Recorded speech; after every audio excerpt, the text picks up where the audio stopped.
ओम नमः शिवाय। तंत्र के रचयिता भगवान शिव को मेरा नमस्कार है। बात बहुत पुरानी है, जब लगभग 7-8 साल पहले किसी ने इस मंत्र का प्रयोग किया था और इसके बाद से उसके जीवन में परिवर्तन आना शुरू हो गया। बहुत ही पावरफुल मैं कहूंगा इस प्रयोग को, जो कि सावन में किया जाता है और एक बार कर देने से ये आपके साथी को जन्म जन्मांतर के लिए आपके अनुकूल कर देता है। मैंने तो यहां तक देखा है कि इसके बाद किसी और प्रयोग के करने की आवश्यकता नहीं पड़ती। यदि एक बार ये रसायन लगा दी जाए तो सामने वाला जन्म जन्मांतर के लिए आपका गुलाम बन के रह जाता है। और इसको करना बड़ा ही सरल, इसे कोई भी कर सकता है।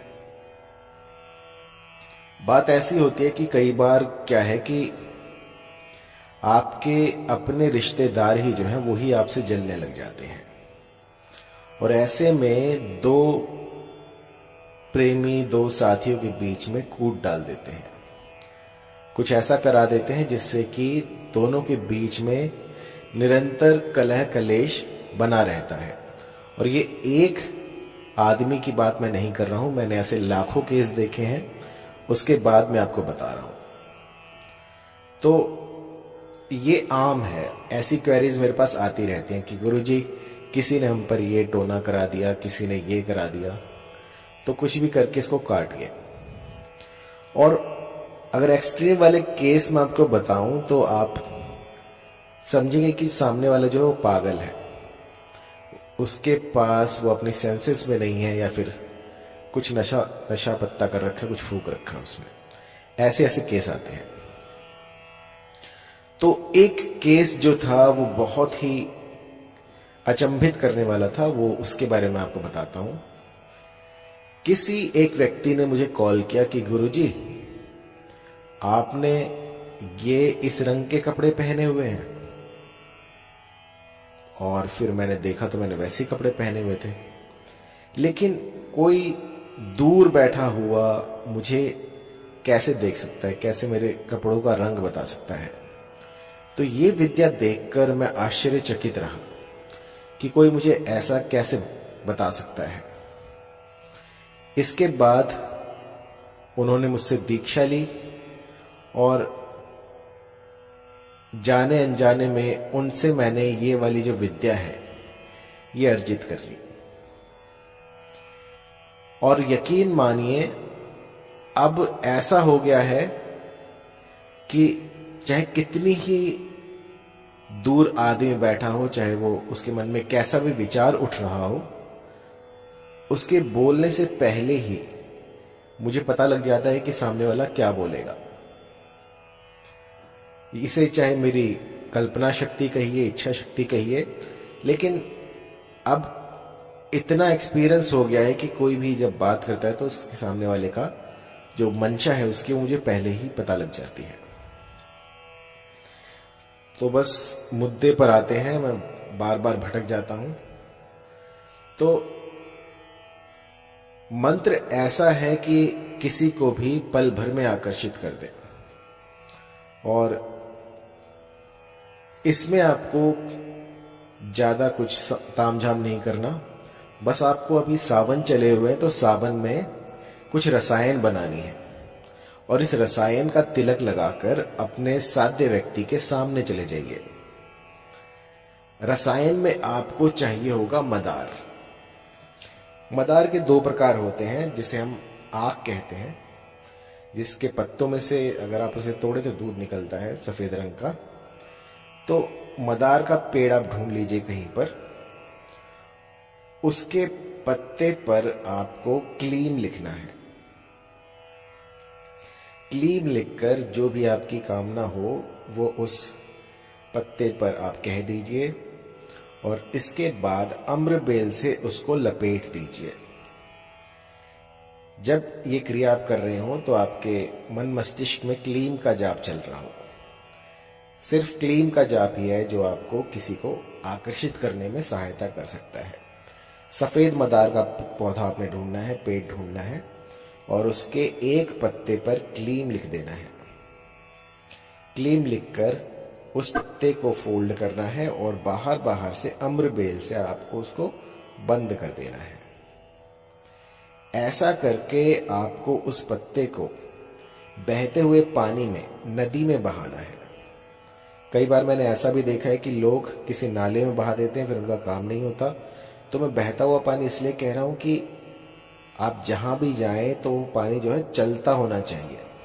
रुके हुए पानी में कर दोगे तो ये प्रयोग काम नहीं करेगा। इस प्रयोग को कीजिएगा तो सामने वाला जो है वो आपसे वशीभूत हो जाएगा।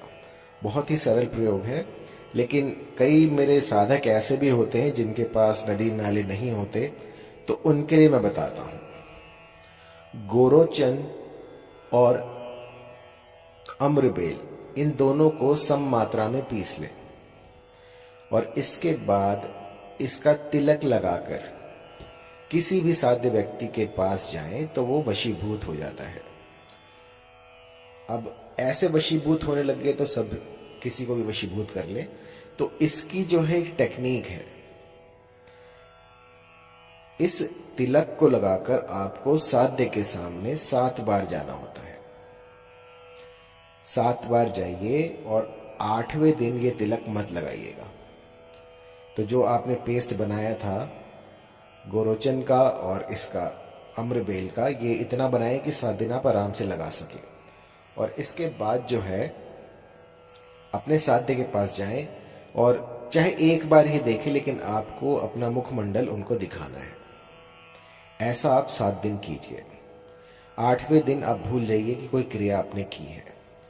और मेरा यकीन मानिए 1 हफ्ते के भीतर भीतर वो जो भी साध्य व्यक्ति होगा, चाहे स्त्री हो या पुरुष, वो बस आप ही के प्यार में डोलती फिरेगी। चाहे कितनी बड़ी रूपवती हो, चाहे कितनी बड़ी उसका पत्थर दिल क्यों ना हो, वो भी आपके प्यार में बावरी हो जाएगी। और ये प्रयोग रसायनों में आता है, ये 100% काम करता है। एक बार करके देखिए तो आपके काम बनेंगे ही बनेंगे। ऐसा नहीं है कि मैंने यहाँ पे कह दिया और वो चीज काम ना करे। ये जो रसायन होती है ये कभी विफल नहीं होती। मंत्र में कहीं त्रुटि हो सकती है, लेकिन रसायन में त्रुटि नहीं होती। यदि जिस भली प्रकार से मैं आपको बता रहा हूं उसी प्रकार से आप इसका प्रयोग कर देते हैं तो सामने वाला जो है वो आपसे वशीभूत हो जाएगा। प्राचीन काल में इस तिलक को ऋषियों के लिए प्रयोग में लाया जाता था। जब कोई रूपवती चाहती थी कोई ऋषि उनसे प्रेम विवाह करे या फिर उनसे संबंध बनाए, उस समय पर जो ऋषि होते थे वो इतने हठी होते थे कि काम वासना से दूर दूर तक उनका कोई वास्ता नहीं होता था। ऐसे में उनको भ्रमित करके इस तरह से उनको अपनी ओर आकर्षित किया जाता था। तो सोचिए, जो चीजें ऋषियों को अपनी ओर आकर्षित कर लें, उनको अपने प्रेम जाल में बांध लें, वो चीजें आम इंसान के लिए कितनी पावरफुल होंगी। ये इतनी तीव्र होती है कि एक बार ये रसायन आपने कर दी किसी पे तो जन्म जन्मांतर के लिए वो बस आप ही की माला जपता रहेगा। मैंने ऐसा भी देखा है कि कई कुबुद्धि जो होते हैं वो मेरी इन विद्याओं का दुरुपयोग करते हैं। तो कभी भी जो मेरी ये रसायन है इनका किसी का अहित करने के लिए, किसी को नुकसान पहुंचाने के लिए प्रयोग ना करें, अन्यथा लाभ की जगह हानि के जिम्मेदार आप खुद होंगे। क्योंकि ये जो चीजें आपका काम बना सकती हैं ये आपका काम बिगाड़ भी सकती हैं। और मैंने ऐसे बहुत से केस देखे हैं जिनमें कि विपरीत इसके असर भी दिखे हैं। जब आप किसी का अहित करने जाते हैं तो आपका काल जो है वो ये मंत्र बन जाते हैं, वो ये रसायन बन जाते हैं। लेकिन मन में अगर सच्चा प्रेम हो और फिर आप इसको आंख मूंदे कर सकते हैं, कोई दिक्कत परेशानी नहीं है। तो किसी भी तरह की जानकारी के लिए आप कॉल